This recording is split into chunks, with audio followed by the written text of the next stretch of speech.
And with this episode, we want to pause a moment and focus entirely on the Zen master Joshu Sasaki's teaching of zero. That is, in past episodes, we referenced the notion of zero with respect to other topics, such as activity and spirituality. But today, it will be all zero. Joshu Sasaki had one consistent teaching. As the Buddha taught, zero inevitably splits into two naturally opposing activities, plus and minus, or expansion and contraction, which inevitably disappear back into zero. And recognizing that this is a general description of any activity, it may be useful to come up with a form in which we can plug in any activity. Let's try this. Given an activity X, it is only from a zero X that it can and will inevitably arise, and it is to this zero X that it inevitably returns. And perhaps a less precise version. From zero X, X inevitably arises and inevitably returns. Recall our example of fire. From zero fire, fire inevitably arises and inevitably returns. From zero spirituality, spirituality inevitably arises and inevitably returns. From zero Buddhism, Buddhism inevitably arises and inevitably returns. From zero Zen, Zen inevitably arises and inevitably returns. From zero teaching, teaching inevitably arises and inevitably returns. From zero self, self inevitably arises and inevitably returns. And in previous episodes, we defined zero activity as those conditions that need to be in place before that activity can arise. Recall that zero fire generally consists of starter material, combustible material, and oxygen. Zero spirituality consists of a clear picture of the highest good, a clear path, and an understanding of the obstacles.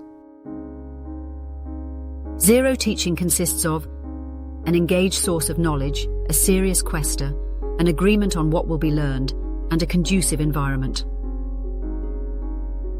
Zero self consists of form, consciousness, perception, feelings, and volition. So, what's next? One thing that Joshu Sasaki's teaching does not address directly, but is worth mentioning, is the notion of a catalyst.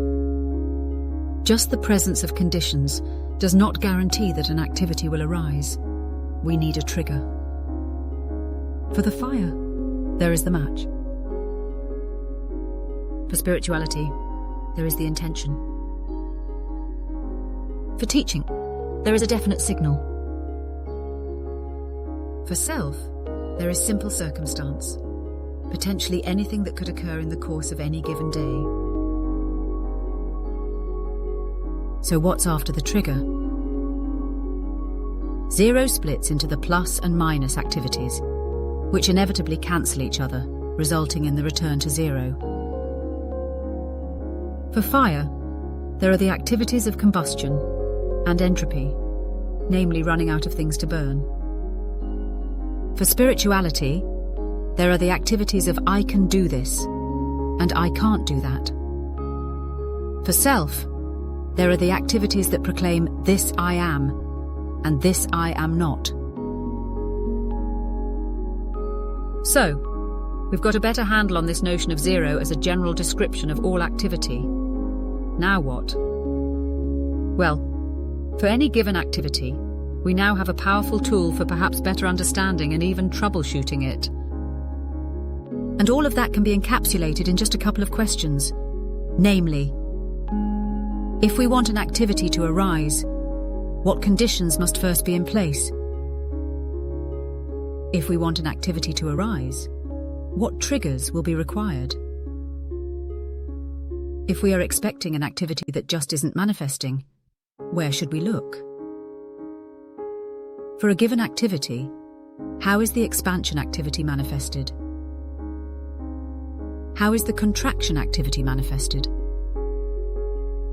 If I want to prolong an activity, what 2 things can I try? Likewise, if I want to shorten an activity, what 2 things can I try?